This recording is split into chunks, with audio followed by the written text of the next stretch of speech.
All right, ladies and gentlemen, welcome back to the Sovereign State Show. As always, I'm your host, Brandis P. Bonos. I have a big show coming up for you guys today. I hope you guys are very excited. Today, we're going to be talking about Trump's escalation in operations against Venezuela and the Maduro regime and the cartels that he designated as foreign terrorist organizations and specially designated terror groups earlier this year. So, if you guys have been paying attention to the news or any geopolitical events, you've been noticing that over the past 2 months, the Trump administration has slowly and progressively been pushing more military assets into the Caribbean, into the Eastern Caribbean, east of Barbados, mostly concentrating all these assets in Puerto Rico and then in Guantanamo Bay to some to completely surround the entire coastline of Venezuela. And of course, the assumption here is that with all this military hardware, with all this personnel, thousands of troops being deployed to the region, there is speculation, especially within Venezuela, that within the next few weeks, maybe even sooner, we might see some kind of special operation or airstrike or drone strike on the mainland of Venezuela. So we're going to talk all about that today. It's a huge subject. I want to give you guys my take about it. I think it's incredibly important. I think more people should be talking about it. And there's some meta-political connotations, there's some meta-political consequences to all this that I think really need to be focused on and addressed.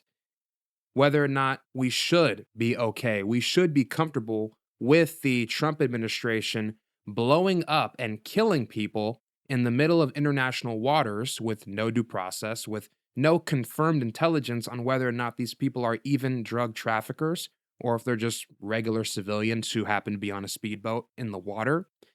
So there are serious implications to allowing this kind of escalation, allowing the president to basically unilaterally declare war on cartels without going through Congress, without going through the traditional means of declaring war on other countries or non-state actors. So anyways, big conversation, very important, very excited to get into all this. But before I do briefly just want to talk about Kangmin Lee.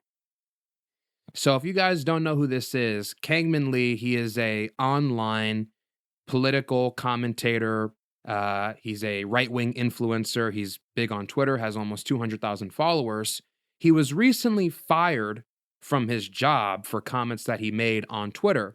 And I'm going to go ahead and pull up the tweet here, actually, so that you guys can take a quick look at it. So this was from September 30th. This was from, let me see if I can transition here. I don't know why. Hold on. It's always something with OBS. It's insane. Here we go. Okay. All right. We're going to go ahead and briefly take a look at this. So this is what he said. And this was in response to a clip of a music video posted by some African American artist. So here we go. He said, American blacks are the only group that embraces the worst of their community and claims it as their culture. Every group rejects the worst of their communities, but American blacks instead make songs about how vain, degenerate, and proudly hateful they are towards others. Glorifying thug life, baby mama's degeneracy, while calling self-control, studying ambition, quote-unquote, acting white. Self-sabotaging behavior. That video does nothing but to reinforce negative stereotypes, but the problem is that they see those stereotypes as part of their rich culture. Yet when non-blacks notice said stereotypes and mention them, they scream at you that you're racist. Makes zero sense. So this is basically what this guy posted. And I'm not going to react to the music video, or this 41-second clip, but in it, this artist did say something about white people. She did make a provocative comment. I can't remember exactly what it was, but the caption here says, all the non-blacks to the mother effing back. Okay? So it's meant to be edgy, it's meant to be provocative, it's meant to be pro-black, avant-garde, pushing back. And Kangmin Lee says this on his account. He gets 70,000 likes, 6,000 retweets, and shortly afterwards, he gets fired from his job. Now, before I even react to Kangmin Lee's video where he's going over how poorly he feels about getting fired from his job, I do just want to say something very quickly. Let me transition back to full screen here. I want to say something very quickly. People online need to understand the online world and the real world are not the same place. They are two very different places, okay? In the online world, you can engage in digital tribalism. In the online world, you can say provocative, hateful, racist things on X and not get fired from your job. In the online world, because of anonymity, you can get away with saying virtually anything with no consequences. That being said, you cannot do those things in the real world, or if you have a public facing image like this guy does, Kangmin Lee, in the real world, you cannot conduct yourself in that manner. And if you have a public facing image and you also have a job where you work in the public and represent the company, and you say all these provocative things online with a public facing image, there will be consequences. And what I find particularly ironic about Mr. Lee complaining about this is that Mr. Lee was the same guy who 3 weeks ago, when Charlie Kirk was assassinated, was calling for people to be fired from their jobs for celebrating his death or for making insensitive comments about Charlie Kirk or mocking many of the things that he said or even criticizing him in a way that wasn't malicious. He was advocating that those very same people be fired from their jobs for expressing their opinions online. So I do find it deeply ironic that now, fast forward a few weeks, he says provocative, edgy, controversial, some would even argue hateful and racist things online, and he expects not to be met with the same consequences. He turns around, records a 7-minute video, pleads his case, acts like he's a victim, yet this is the same person who was calling for a consequence culture just 3 weeks ago. So I do find that very ironic, and I do find it very telling that conservatives and right-wing influencers who are so pro-free speech are turning around and complaining when these conservative influencers who are so free speech are calling for people to get canceled, but then turn around and complain when they get fired from their jobs, right? It's very ironic. It's very hypocritical, obviously. But I just want to say this, and this is the more important point that I want to make here. There's two things, actually. The first one being, Kangmin Lee is a right-wing influencer, and I just want to let you guys in on a secret. For those of you who don't know how right-wing media works and how right-wing influencing works, let me just give you a quick synopsis, a quick breakdown. This is how everybody does it. This is how Nick Fuentes did it, and he's a little bit more authentic, I'll give him his credit, but this is how Nick Fuentes did it. This is how Benny Johnson did it. This is how Milo Yiannopoulos did it. Many other people have done it. Basically, what you do is you find a small niche, okay? Whether it's culture war stuff, transgender, immigration, race, critical race theory, whatever, okay? You focus on a small niche issue and you post the most provocative, most polarizing, most attention seeking content about these issues. Many people do it with memes, some people do it with conspiracy theories, some people do it with anti government, anti establishment, pro populist rhetoric. Not everybody goes super hard on the culture war angle, but a lot of them do. So that's the first thing you do. Once you go hard and you find this niche that gets you a lot of views and a lot of clout, whether it's immigration, race, transgenders, any other culture war issue, the next thing you do is you brand yourself. You create a brand, right? You create a Twitter account, a YouTube, you have a catchy nickname, a catchy handle, whatever. You create a personal identity, a forward facing image for yourself, and you preach those beliefs to a mass audience. Once you do that, you take all those videos, you take all your opinions, your ideology, you cut it down into clips, you post it on YouTube, X, Instagram, wherever else, and you wait for all the likes and you wait for all the controversy to come in. Whether it's positive, whether it's negative, it doesn't matter. The controversy, the publicity, it will benefit you regardless.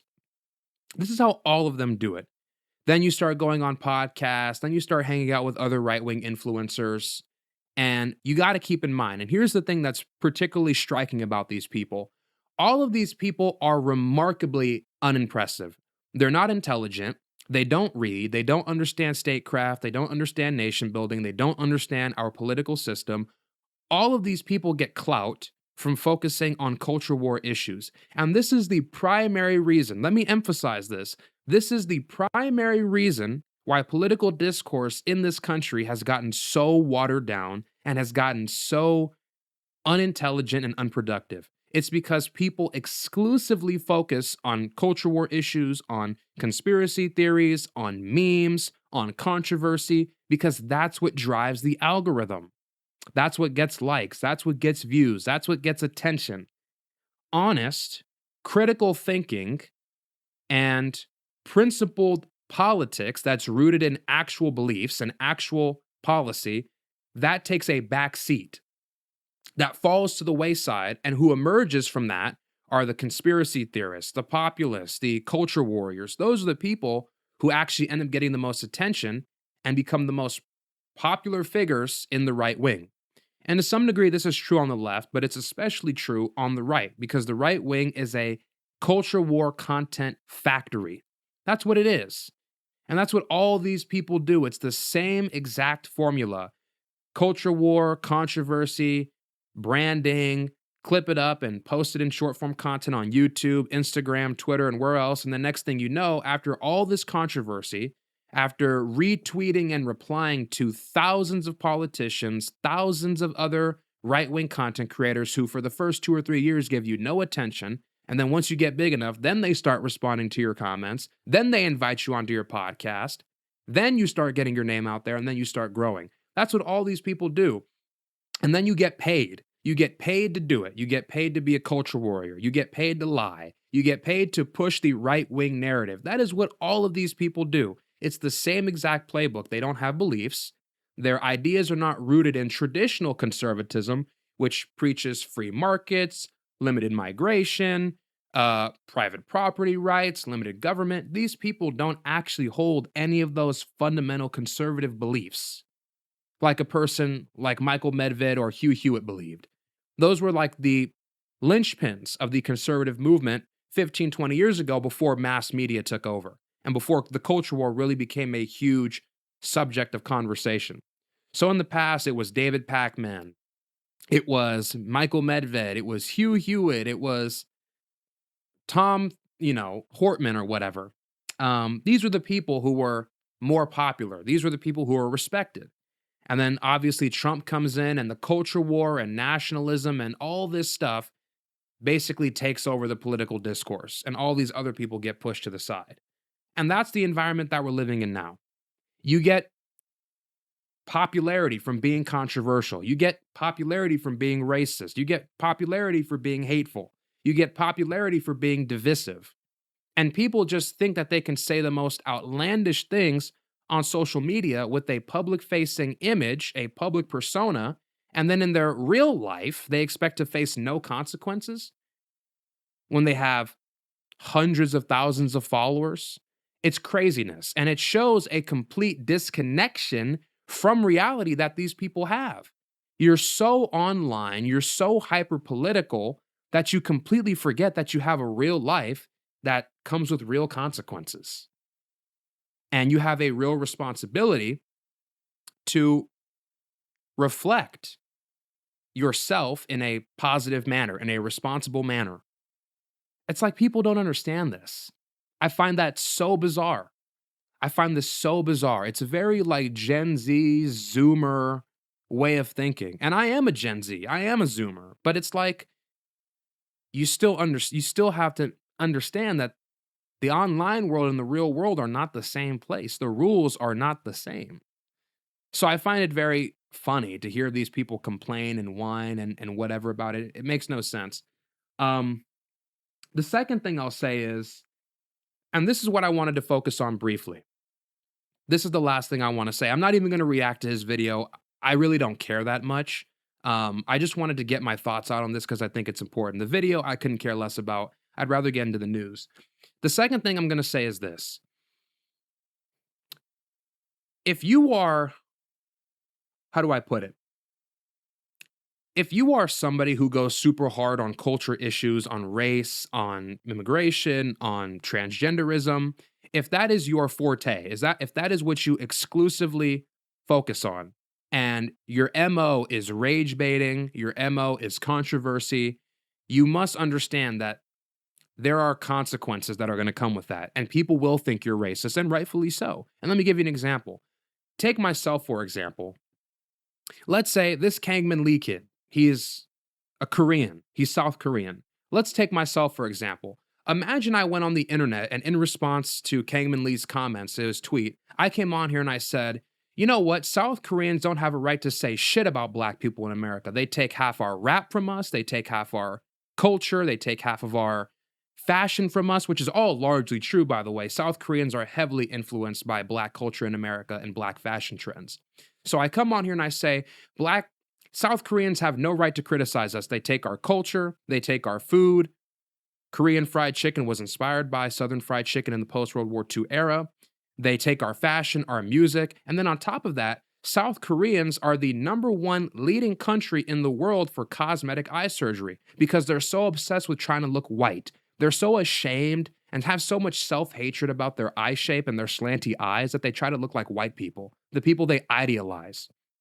And then on top of that, South Korea has the lowest fertility rates on earth. Your people are literally going extinct. Your women don't even want to fuck you. That's how shameful you guys are. So you guys should just shut the fuck up and leave us alone. If I came on here and said that, it's incendiary. It's in some degree, it's hateful, it's contemptful. If I said that and somebody came back at me and said, you have hatred or antipathy towards South Koreans, they would have every right to accuse me of that. Because my language on some level demonstrates that reality. Now, of course, I don't feel that way about South Koreans, and I want all of us to get along, and I want all of us to have compassion and love for each other. That's always been my belief. I am a nationalist. I want to unify this country. But you must understand, if I go hard on these culture war issues and I always complain about the blacks, I always complain about the Koreans, I always complain about the whites, I always complain about the Jews, and that is the #1 thing I'm known for, people will have every right to assume that I'm either racist or hateful or have some kind of antipathy towards these groups. That is a logical assumption to make. And it's crazy to me how people on the internet think people can say the most racist, incendiary, outlandish culture war things and then expect to like hide behind plausible deniability like you don't talk about that every day. Like all the clout and all the attention you gain from saying these things did not come from all that controversy, did not come from saying racist things. I just find it so bizarre, the cognitive dissonance and the willful ignorance. It is shocking to me. It's bewildering. It's the craziest thing. It is the craziest thing. And the second thing I wanted to point out very briefly, and after this, I'm going to get into the news. Here's the last thing I'm going to say. For all the black people who are watching this video, in America, and actually this is important for everybody to hear this, not just black people. It's targeted to black people, but I want everybody to listen to what I'm about to say. Here is the thing. In America, as a black person, you're basically given two options politically. You can either be right-leaning or you can be left-leaning. On the right, they are hypercritical of black culture. The right ranges from hypercritical to openly maligning. That is basically the range of right-wing discourse when it comes to black people, black culture. Open maligning or hypercritical. The people who are openly malignant are people who are like Nick Fuentes or Richard Spencer. They blame genetics, they blame IQ, they say you're savage, they say you're racially inferior. That's what they focus on. That's just open malice. There's really no way to rationalize, there's really no way to defend that. It's literally just open malice, okay? You had people like Richard Spencer who were saying abortion should be kept legal because it kills more black people than white people. Richard Spencer said that. You can go look that up. That to me is that's just being openly malicious. And then you have people who are more hard right, center right, who constantly blame black culture. They constantly blame black fatherlessness. They constantly blame black music, or rap music rather. And they do that, but they don't focus on NAFTA or deindustrialization or free trade in urban areas like Chicago and Detroit that gave thousands of black people jobs. They don't focus on the drug war, flooding these inner cities with cocaine and crack, and all the sentencing disparities that came from having cocaine as opposed to having crack, black people being more likely to have crack than cocaine, all the mandatory minimums, the 500 or I'm sorry, the 100 to 1 sentencing disparities between crack and cocaine. They don't focus on mass incarceration or the 1994 crime bill. They don't focus on any of that. They don't focus on Jim Crow. They don't focus on the GI Bill or the Federal Housing Administration only giving mortgage loans to white people and not black people. They don't focus on any of that. The history, the context, the laws, the policy, that doesn't matter. That's actually completely irrelevant. We don't even have to talk about that. The only thing we should focus on is culture and the father. And you can make that argument. On some level, there's truth to it. I agree. Black culture, fatherlessness, these are problems in the black community. However, you cannot only focus on those things exclusively and discount everything else that happened prior. That's just ideological. That's just disingenuous. So, anyways, my point is on the right, you can either be hypercritical black culture, always focus on the problems with black culture this, black culture that, fatherlessness, rap music, thug, you get the idea.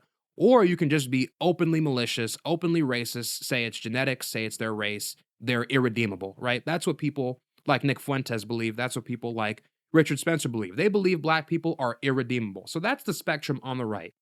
And that engenders a kind of self hatred in black people who are right leaning.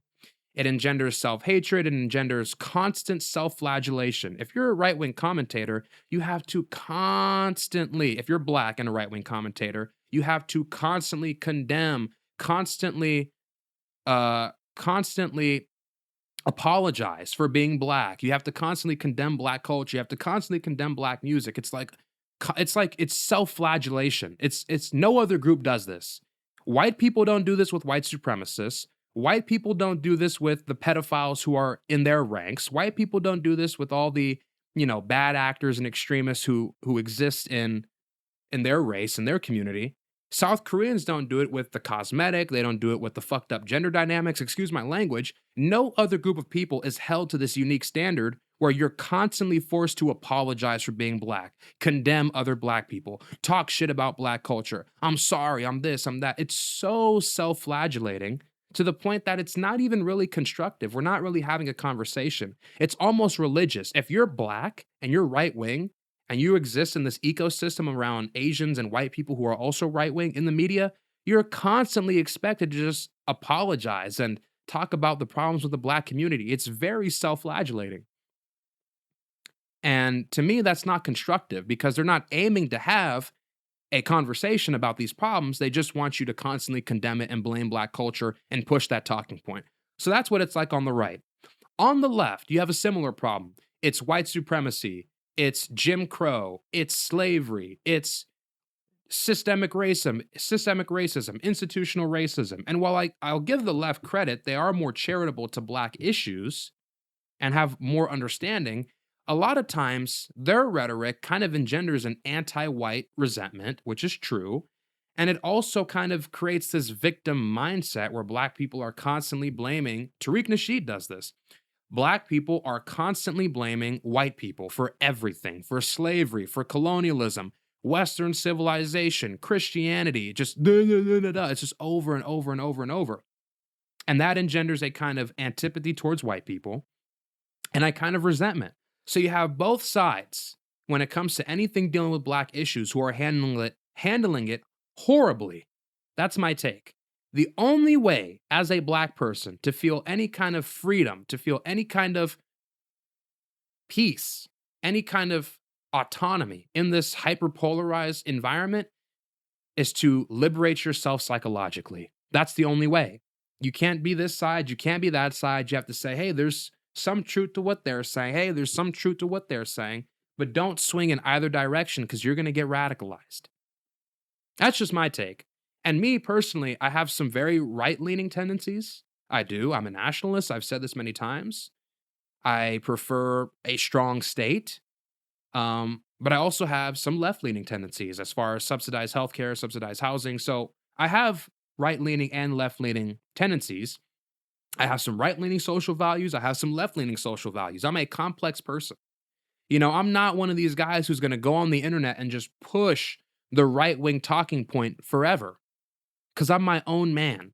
And here's what I'll say. That's one thing I respect about Nick Fuentes. Nick Fuentes could have just said, You know what? We won't talk about Israel. You know what? We won't talk about race relations. You know what? We won't talk about, any of these conservative talking points. He won't challenge the conservative orthodoxy. He could have done that. And he could have gotten a job at Daily Wire getting paid a salary of $300,000 or $400,000 a year. And he could have gotten book deals, and he could have gotten money from 501c3s, and he could have done speaking engagements and the whole 9 yards. And he would have a thriving political career as a huge figure in conservative media. But he took the opposite route, and he stuck with his genuine, real beliefs. And that, to me, is infinitely more respectable than what a guy like Kangmin Lee does. Kangmin Lee gets fired from his job, and in less than 24 hours, Benny Johnson hires him. Benny Johnson. TPUSA Benny Johnson. That's how this whole thing works. Do you get it? These people don't believe in anything. And I'm sorry to sound whiny, but it's true. These people don't believe in anything. They only push the same talking points, the same race talking points, the same immigration talking points, the same transgender, critical race theory. It's all the same talking points. And it's been one note for the past 10 years. It hasn't changed. It hasn't grown. It hasn't developed. The conversation is stagnating. And I am here to break us free from that orthodoxy. I want to elevate the conversation past that. I want to transcend this never-ending cycle of culture war talking points, this digital tribalism. I want to transcend that. That's my goal. Because I have real beliefs. I have real principles. I'm not a slut. I'm not a whore for right-wing or left-wing donor money. I'm my own man with my own thoughts and my own opinions and my own feelings. I'm going to express them freely. So that's my take on this whole situation. If you're in politics and you say outlandish, controversial, incendiary things publicly, you need to understand, you need to take a rational calculus. Hey, there might be consequences for this, and take accountability. Okay? That's what pisses me off the most. You guys are always talking about black people not taking any accountability. How about you take some accountability? How about when you get fired from your job for saying openly racist and controversial things on Twitter to your 185,000 followers? How about when you get fired from your job, you take accountability for saying those things and stop making a plea to the public because you're desperate? Take accountability, take it like a man, and go on with your life. Okay? I'm sick of all the complaining and the whining. Own up. Anyways, so that's that. And oh my God, that went on almost 30 minutes. But anyways, that's just my honest, real, authentic opinion. And you guys, you're free to engage in the comments. If you agree, if you disagree, give me your thoughts. I'm listening. I want to hear what you guys have to say. I am an open-minded individual, but those are my genuine thoughts. And please deal with the content of what I'm saying. Okay? Actually try to get at my ideas, please, so we can have a constructive conversation. Anyways, with that out of the way, we're going to talk about the situation with Trump and Venezuela. So here's the most recent news. Here's the most recent update here. And I'm going to pull it up briefly and give you guys a rundown of the situation. So this is where we are right now. Okay. And let's see if I can pull this up, because here we go. All right. So I'm going to pull up a map right here. Now, this is the map of the Caribbean right now. As you can see, we have multiple ships down here. We have destroyers, cruisers, assault and combat ships, submarines, special warfare ships, all kinds of aircrafts, drones, airlifters, tankers, and they're all centered right here in the eastern part of Puerto Rico. Now, keep in mind, all of this military hardware, all of these assets have only mobilized in the past 6 weeks. All right. And then you have one right here in Guantanamo Bay, and you have one right here east of Barbados, right here. It's a submarine, the USS Newport News. If you look at this map, you'll see we have the entire coast of Venezuela completely surrounded with all these ships. This is the situation right now. This is an unprecedented military buildup. And there are speculations coming out from NBC Washington and various other news sources that have inside relationships, that have inside connections with the Pentagon, with the National Security Council, who are basically saying the Trump administration is looking at potentially doing a mainland strike on Venezuela, attacking their energy grids, their ports, their airports, their oil fields, whatever, attacking major infrastructure in Venezuela, which is a serious escalation. That's what some of the reports are saying. So far, we've only attacked small vessels in the Caribbean Sea in international waters. But before I bring you guys all the way up to date, we need to go all the way back to the beginning. We have to go all the way back to January because there's a long backstory here. So, if you guys remember, in January, Inauguration Day, January 20th, Trump does three major things. The first thing he does is he signs an executive order 14,157. In that executive order, he designates three cartels, the Tren de Aragua cartel, the Sinaloa cartel, and MS-13 as foreign terrorist organizations and SDTGs, special designated terrorist groups. On top of that, that same day, he does two other things. He declares a national emergency at the southern border, and Pam Bondi issues a memorandum at the DOJ saying we're going to revise our national strategy and change the measures that we take to pursue the complete elimination of all cartels. So those are the three major things that happen. Memorandum at the DOJ, Trump declaring a national emergency at the southern border, and then this executive order that designates these terrorist groups or these cartels as terrorist groups. So those are the three major things that happened Trump's first day in office. Huge, unprecedented. The following month in February, the State Department, in concert with the Office of Foreign Assets Control, designates 5 more of these cartels as foreign terrorist organizations. So previously, in the initial executive order, Trump said Tren de Aragua, MS-13, and Sinaloa, those are the 3 big cartels. In February, the following month, the State Department designates 5 more cartels. All of them are from Mexico. 5 more cartels as foreign terrorist organizations. So that's what happens in the first 2 months of the Trump administration. Basically, a complete pivot on how we were previously dealing with the cartels. Okay, we're going after them hard. We're escalating our military posture. And the reason why this executive order and declaring this national emergency was so important, and then the designations of these cartels as terrorist organizations was so important, the reason why is because it gives us and the Treasury and the federal government greater wiggle room on how to deal with these cartels. You can sanction them, you can freeze their bank accounts, you can seize their assets, you can arrest them without any kind of due process, you can engage in extrajudicial killings. So that's the reason why Trump's January 20th executive order and the declaration was so important. So fast forward after January and February, go all the way to July. In July, Trump designates the Cartel de los Soles, Cartel of the Suns, a foreign terrorist organization. And the reason why this is so important is because around the same time, the Treasury Department sanctioned Conviasa and sanctioned the Minister of Transportation in Venezuela.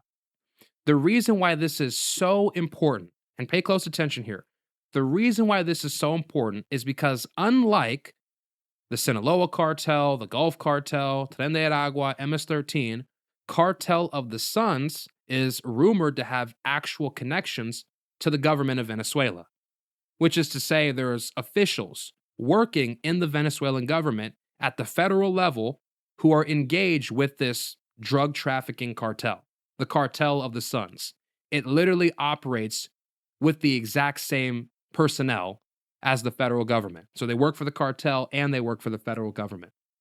Unprecedented. This is the allegation. They sanctioned Conviasa, which is a state airliner in Venezuela. And the reason why they sanction it is because the accusation is that the Cartel of the Suns, which is being operated by the Maduro regime, is using this state airliner to traffic weapons and drugs in and out of Venezuela. So, huge development there in July. The following month in August, this is when things really started to heat up. And pay close attention here. Trump does a few major things in August. The first thing he does, August 7th, at the behest of Donald Trump, the Department of Justice under Pam Bondi doubles the bounty on Maduro's head. So under the Biden administration, it was 25 million. Trump doubles that to 15 million or $50 million for any information leading to the conviction or the arrest of Nicolas Maduro. That's the first thing that happens. They double the bounty on his head. The second thing that happens, discreetly, Trump signs an executive order that goes into effect on August 8th, where he gives permission to the military to engage in military strikes, military actions against the cartels. So, this is not to be mistaken with the January executive order where he designates them as FTOs. No. In August, he actually gives the military explicit permission to use military force to go after the cartels. Important distinction there. 7 days later, August 14th, the USS Iwo Jima amphibious ready group with the 22nd Marine Expeditionary Unit departs from Norfolk. It departs from Norfolk and it leaves to Puerto Rico. It carries two other naval fleets. It carries two other ships with it, along with aircrafts and 4,500 Marines aboard. And since then, since August 14th, we've been sending more personnel. We've been sending more aircrafts. We've been sending more missile systems. We've been sending more submarines, more UAVs, all the way to the Caribbean. And what I'm assuming is a buildup for a escalated military campaign or action against the cartels in Venezuela. So that's where we are now. That's all the way up to August, right? All these military, all these assets are being deployed into the Caribbean. September comes around, and this is where things actually started to materialize. September 2nd, there's an airstrike conducted on a vessel in Venezuela that kills 11 people. The Trump administration alleged that these people were members of Tren de Aragua, that they had drugs on the speedboat. So that's September 2nd. September 15th, they do another strike that kills 3 people. September 19th, they do another strike that kills 3 more people, except this time they actually recovered 1,000 kilograms of cocaine. The U.S. Navy recovered 1,000 kilograms of cocaine about 80 miles off the coast of the Dominican Republic. So there was 3 separate strikes in September. 17 people were killed total, all right? Throughout the entire month of September, it is important to keep this in mind. The Democrats and various other Senate service committees and members of the federal government were going after Trump and putting pressure on him for basically engaging in extrajudicial killings with no due process and no evidence, no concrete evidence that any of these attacks were carried out on actual narco-terrorists. It was all speculation. They couldn't provide any concrete evidence that this was accurate, that what the Trump administration was saying was true.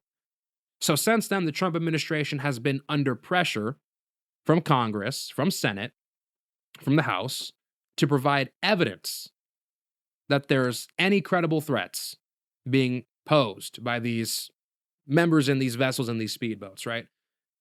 Well, fast forward to October 1st. This was 2 days ago. This was Wednesday. Under all this pressure, amidst all the controversy about these strikes, Trump pushes a memo. He releases a memo to everybody in Congress saying that we are in a, quote, non-international armed conflict with the cartels. Those were his words. Shortly after he releases this memo to Congress, Pam Bondi and the DOJ provide all the legalese, all the technical support for why what Trump is doing is legal. So Trump issues the memo, and of course, without any supporting evidence, it's bunk. Pam Bondi, hours after, basically supports this memo from Trump with all the evidence, all the rationale, all the legalese that justify these strikes. Now, here's the thing. Here's what's important to keep in mind, and I didn't mention this detail.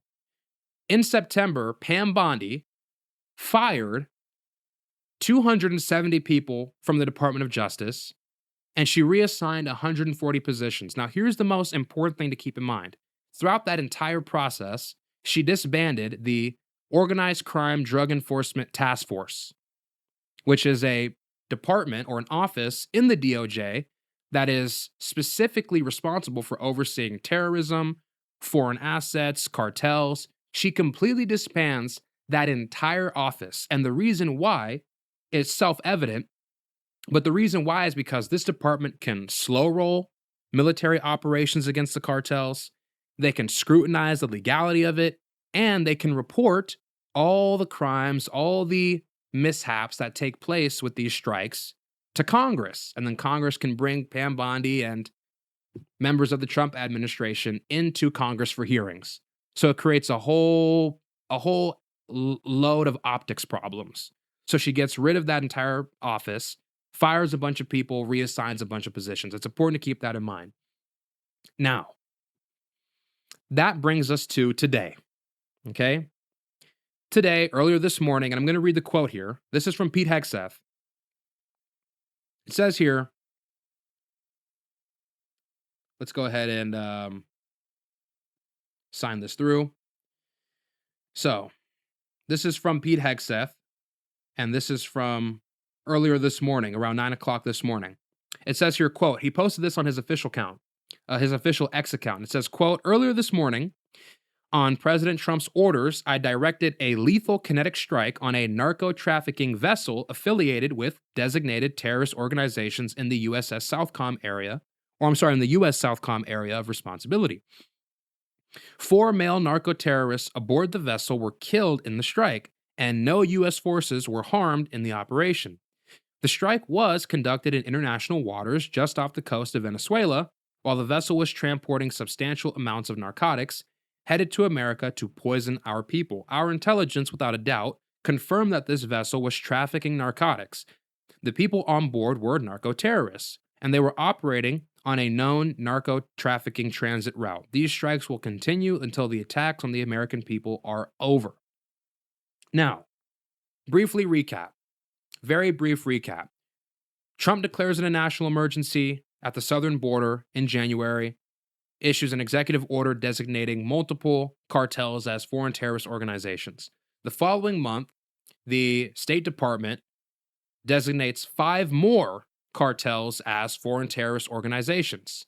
July, Trump designates the Cartel of the Suns to be a foreign terrorist organization that's working with the Maduro regime, and he sanctions multiple people in the government and multiple businesses who are alleged to be engaging in narco trafficking. August, we start moving all of our military assets over there. Trump gives explicit permission to the military to use military force against these narco traffickers, these narco terrorists. And Pam Bondi at the DOJ doubles the bounty on Nicolas Maduro's head. Since then, in September, we killed 17 people in 3 separate strikes. Today, we killed 4 people in a strike. And since then, we've just been adding more and more military assets to the Caribbean, more aircrafts, more ships, more UAVs, more drones, more personnel.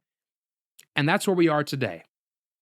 And then, of course, on Wednesday, after all this happens, while all this is taking place, the Pentagon has meetings with the Senate Armed Services Committee, with the Senate Select Intelligence Committee, and they're briefing the members of Congress in the Senate about the rationale for why these attacks are taking place, on the legality of these attacks, and so on and so forth. So now we are in a full-on conflict, armed conflict. As President Trump said, we are in a full-on armed conflict with these narco-terrorist cartels. And this is just the story on whether or not, this is from NBC Washington, this is a story on whether or not we might actually engage in airstrikes or drone strikes or some other form of military action in the mainland of Venezuela. So here's the story. It says here, quote, U.S. military officials are drawing up options to target drug traffickers inside Venezuela, and strikes within that country's borders could potentially begin in a matter of weeks, 4 sources told NBC News. These sources are 2 U.S. officials familiar with the planning and 2 other sources familiar with the discussions. They spoke on the condition of anonymity because they were not authorized to discuss the plans publicly. Striking inside Venezuela would be another escalation in the Trump administration's military campaign against alleged drug targets and its stance towards Venezuela's government. You don't say. Striking their military or striking their mainland is obviously an escalation. It says here, quote, strikes inside Venezuela could happen in the next several weeks, but the president has not approved anything yet. The four people said,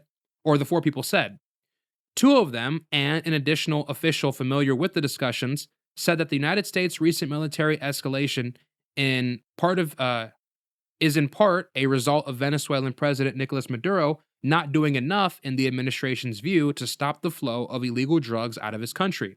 The plans being discussed primarily focus on drone strikes against drug trafficking groups, members, and leadership, as well as targeting drug labs, the four sources said. So that's where we are. That's the situation here. We are looking at potentially carrying out special operations, drone strikes, you get the idea, to sabotage the operations of cartels inside Venezuela. Now, here's my take on all of this. The first thing I want to say is, in a vacuum, I actually believe this to be good. I believe this to be positive. And here's why. The first reason, and it's a very basic reason, but the first reason why I believe this to be good, gut level, is that it sends a message to the cartels that if you guys traffic drugs into our country, we're not just going to arrest you. We're not going to give you due process. We're not going to let you sit and contemplate in a jail cell and wait for your court date. No, you're going to get killed. You're going to get shot. You're going to get bombed. You're going to get drone striked. It doesn't matter. There will be lethal consequences for trying to traffic drugs across the border. I actually view that as positive. I think that's a good thing, honestly. There's no reason why somebody who is a known cartel member who's pushing cocaine, heroin, meth, fentanyl across the southern border, there's no reason at all why that person should be given any kind of court date. That person should be killed on the spot. And the reason why is it creates a chilling effect. If the Sinaloa cartel, if the Jalisco cartel, if these drug traffickers in Ecuador and Colombia and Venezuela know that if they get caught, they will be killed immediately, it forces them to rethink. They can't just smuggle drugs across the border in ships, in vehicles. They have to actually find creative ways of smuggling it into the country, because if they don't, and they're caught inside these vehicles or on these ships or on these vessels, they're going to get killed immediately. I find that to be positive. Honestly, I find that to be a positive thing.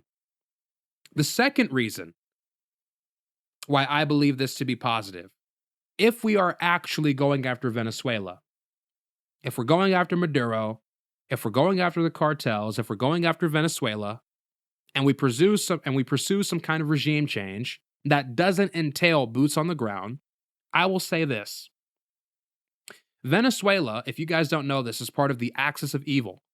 Okay, the axis of evil is Iran, North Korea, China, Russia. Venezuela cooperates very closely with all those countries.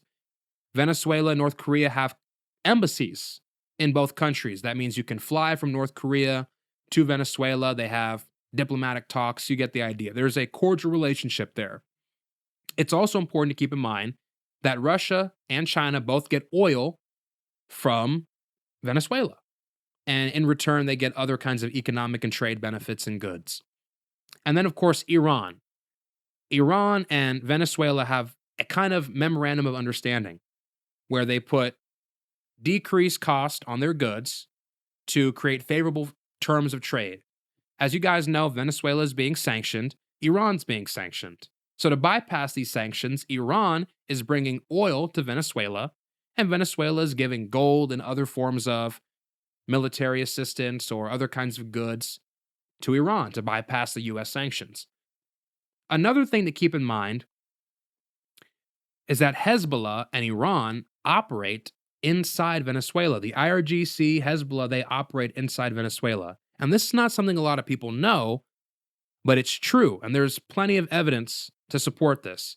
I have an article here from Rand that points all of this out. And it cites various congressional sources. It cites the Subcommittee on Counterterrorism and Intelligence, as well as various other federal government sources. So it's important to keep in mind there is evidence, strong evidence, that Venezuela is giving fake documents, fake driver's license, passports, business documentation, LLCs, whatever, to members of Hezbollah to launder money. So they'll create a casino or a laundry washing machine store or whatever, or a used car sales lot, and that'll be their front to launder money for cocaine, for weapons. You get the idea. There is confirmed evidence of this being the case. So if you go after Venezuela, you get rid of Maduro, you put in a puppet, what happens then? Well, they come into our orbit and they leave the orbit of the axis of evil. They leave Iran, China, Russia, North Korea out to dry, and all those favorable oil terms and all those favorable contracts will go to Western private companies rather than China or Russia or North Korea or Iran to benefit them. So that actually works in our interest. Like literally, that is in our material interest to get rid of Maduro and put a puppet in there because Venezuela has the largest proven oil reserves on earth, 303 billion barrels. So all of this works to our national interest. I think all of that is good. On top of that, a lot of people don't know this either. Venezuela is sitting on some of the biggest gold, aluminum ore, rare earth, all these kinds of minerals. They're sitting on huge reserves of all of those things. Now, why does that matter? Well, all of it is used for aerospace technology, military technology, military excuse me, um, electronic technology for all the internal machinations with jets and drones, and you get the idea, and missiles. So it works for military technology, aerospace technology. It works for smartphones. You get the idea. Many of these gold and aluminum ore and rare earths and all this kind of stuff is vastly important. It's critical to win this AI technology race against China. Okay? So there's two reasons, two of those huge reasons, aside from the initial one that I stated with creating a chilling effect with the cartels, there's two other huge material interests that we have in regime change in Venezuela. Okay? Now, with that said, here's my skepticism, and I'm going to be fair here. Here's my skepticism. Most of the illicit drugs coming into the United States do not come from Venezuela. The four most lethal drugs in the United States that are responsible for killing the greatest number of people besides alcohol, if you can believe it. In the top five, the following four, 2, 3, 4, and 5 are cocaine, methamphetamine, fentanyl, and heroin. Those are the four most lethal drugs in the United States, sheerly just looking at how many people they kill. Now, here's the thing. The DEA annual threat assessment, the Office of Government Accountability, the GAO, various other federal government sources have already measured the amount of cocaine and meth and fentanyl and heroin that's coming out of these various Latin American countries. And let me tell you this, it ain't coming from Venezuela. The vast majority of the fentanyl, meth, and heroin is manufactured, produced, and transported through Mexico. And that's just a fact.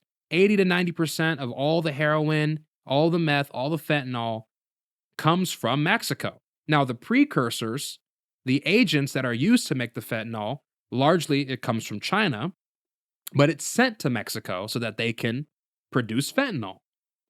So, really the biggest problem with dealing with the opioid epidemic and the drug overdose epidemic in the United States isn't Venezuela. The biggest threat is Mexico. And Lord knows that is a completely different beast from Venezuela. completely different beast. And Venezuela uh is already a pretty hard target. Mexico, it's incomparable. Way more deeply ingrained in the local economy. So, that's the first thing I'll say. And then with cocaine, 90 to 94% of the cocaine that gets consumed here is produced in Colombia, and it either goes through Panama or Ecuador. And then it goes through Central America to Mexico, then to the United States. So even with the cocaine, it's not produced in Mexico, but most of it is transported through Mexico. So that right there is the thing. This is why we need to build a wall. This is exactly why we need to build a wall. I don't know why we don't have one yet. We should, but we need to build a wall down there, and it needs to be a fortress. Watchtowers, snipers, canine units, military, the whole 9 yards. The whole 9 yards. We need to lock that thing down until this cartel problem gets resolved. But anyways, so that's the first thing. And I'm skeptical that any of this actually has to do with the drugs, with the opioids, with the overdoses. Because if that was the case, what you would actually be doing is going after the benzodiazepines, after the opioid crisis that's happening in the United States with medical malpractice. But we don't have any policy, we don't have any idea on how we're going to deal with that. Maybe it's because I don't know if Trump got money from the pharmaceutical lobby. Maybe he did. But that's a huge problem. And those people need to be thrown in jail and have their medical licenses revoked. All the psychiatrists who are getting people addicted to benzos and other forms of opioids need to be fired and imprisoned. Anyways, that's a side tangent. But the reason why I'm skeptical about this, besides just the fact that if we're really going to go after the drugs, it's in Mexico, not in Venezuela, the other reason why is because, listen, since 2015, 5.5 million Venezuelans have left Venezuela. Okay? 5.5 million. 500,000 of those have come to the United States. And this is the problem. And there's a term for this. It's called blowback. And blowback is basically what happens when you take aggressive foreign policy in a different country and it hurts those people's material lives, whether with airstrikes, whether with sanctions, whether with destroying their infrastructure, destabilizing the political environment. What inevitably happens after that is a mass exodus from those countries, in many cases to the countries that bombed them. And that's what we're seeing here with Venezuela. You go in there, you destroy the whole country, you destroy the infrastructure, you kill their political leaders, you overthrow the government. They're coming here. They're coming here. They're going to Spain. They're going to Colombia. And then what happens? Well, it's important to keep in mind this idea that regime change is just going to work in our favor. It could. And if it does, more power to us and more credit to Trump. But if it doesn't, the consequences could be dire. And I've said this in past videos, but Venezuela has multiple different guerrilla groups, multiple paramilitary groups, multiple communist, Marxist factions there. You have anti-Maduro, pro-Maduro forces there. You have secret police. You have state-run gangs. You have local gangs that are rogue. You have cartels that are transnational. All these different factions who are violent with completely different ideologies and completely different interests competing for a limited amount of resources in Venezuela. You get rid of the dictator, what do you think happens? There could be an all-out war in the street. It could turn into Syria or Libya 2.0, where you have all these warring factions. You have the right-leaning, pro-capitalist, pro-Western paramilitary groups fighting against the revolutionary groups, the Marxist groups, the pro-Maduro, anti-Maduro forces. And then with that, you might have some alliances with these cartels, with these rogue local gangs who, maybe they align with the communists, maybe they align with the paramilitary, pro-Western, pro-capital forces. And you have an all-out war that rages on for years and years and years, and you have a failed state where millions of people die and there's a mass exodus. And who's going to be left to clean up that mess? Us. And this is partially the reason why, well, not just that, but this is why I'm against any kind of boots on the ground operation.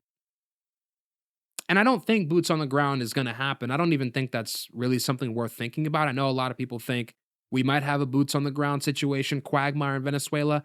I don't see that happening at all. For the sheer fact that there's no reason. It doesn't really make sense. Why are we going to send the US military into this petrostate country and we have boots on the ground, we have tens of thousands or hundreds of thousands of US troops in Venezuela, civilians are dying, there's blood in the streets, there's terrorist attacks, there's all kinds of craziness, and a bunch of innocent young men from the United States are being killed in this stupid war for no reason. That's not even popular domestically. So it's not popular domestically. It's certainly not popular internationally. Any kind of war with the United States is going to be incredibly unpopular internationally, and it could further erode this liberal international order we have, where we solve disputes through diplomacy rather than war making. So it's bad internationally, it's bad domestically, and it's a drain on our resources. So it doesn't even really make sense to do that. And it would tarnish Trump's legacy, and we all know Trump is obsessed with his image. So it doesn't make sense to put boots on the ground for those very simple reasons. Now, with that said, my take is very simple. Here's my honest take.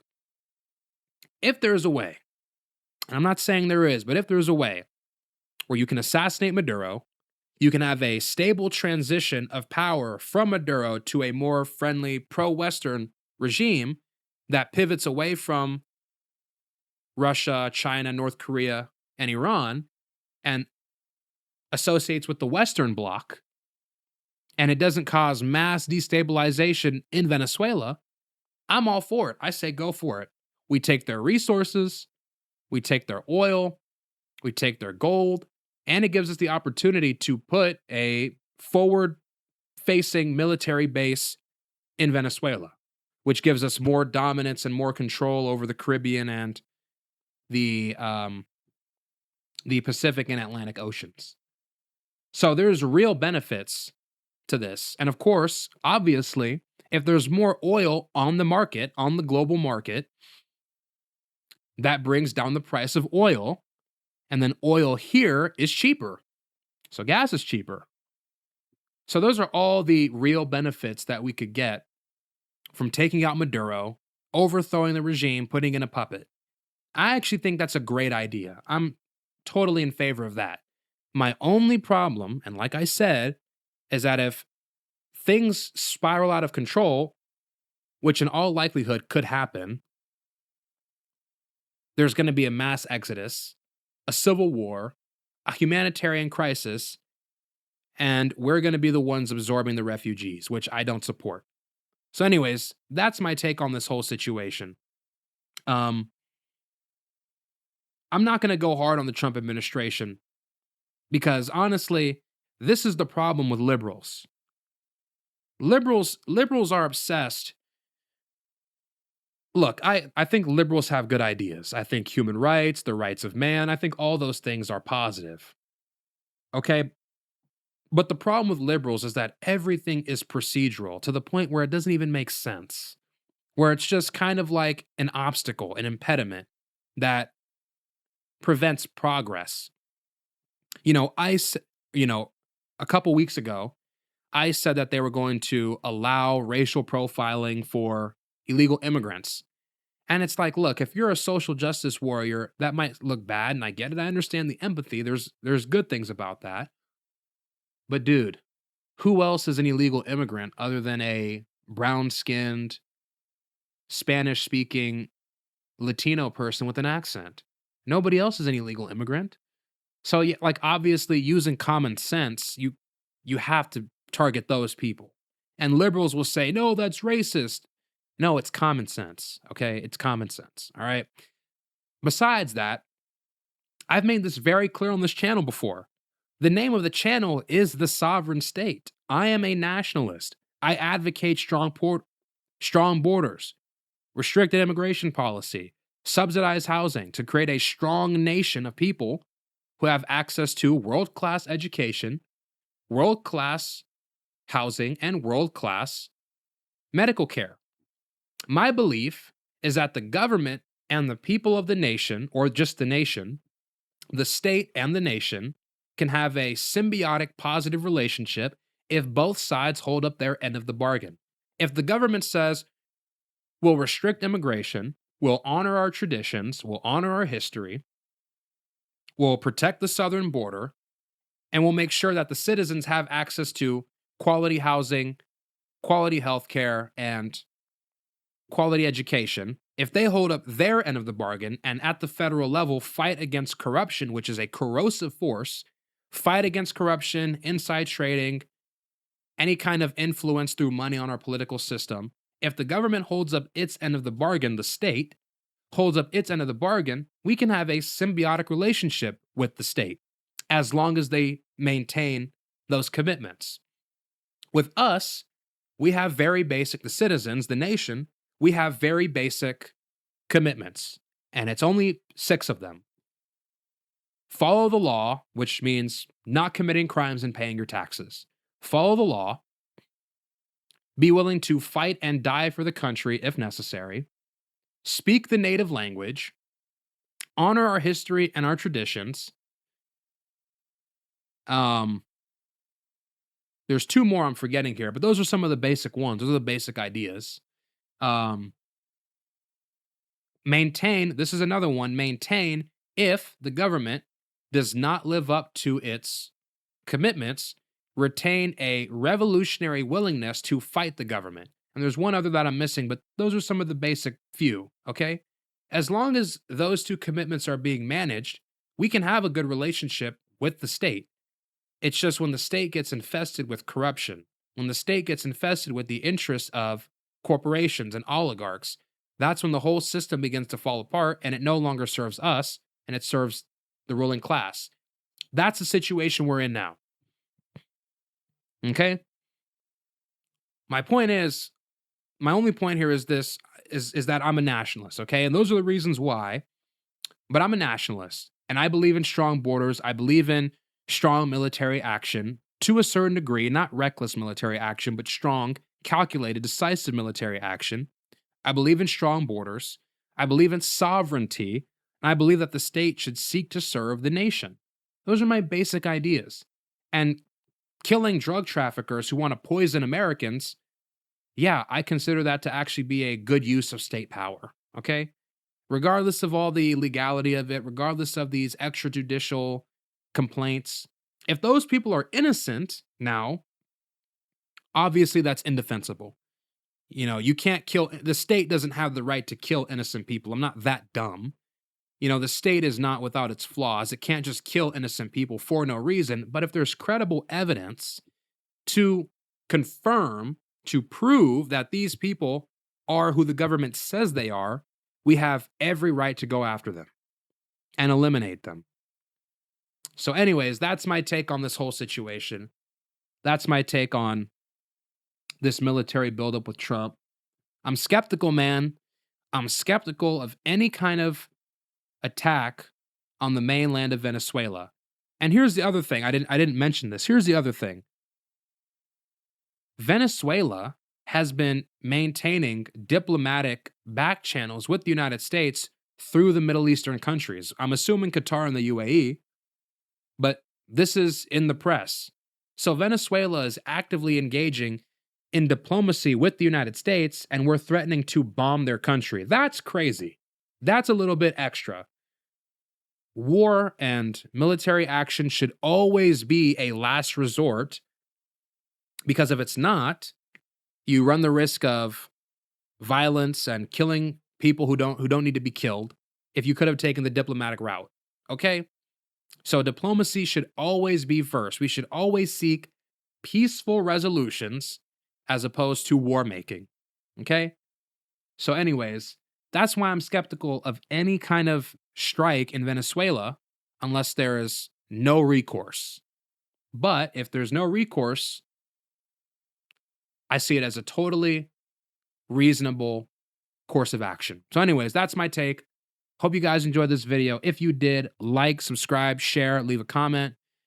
And until further ado, I'm out of here.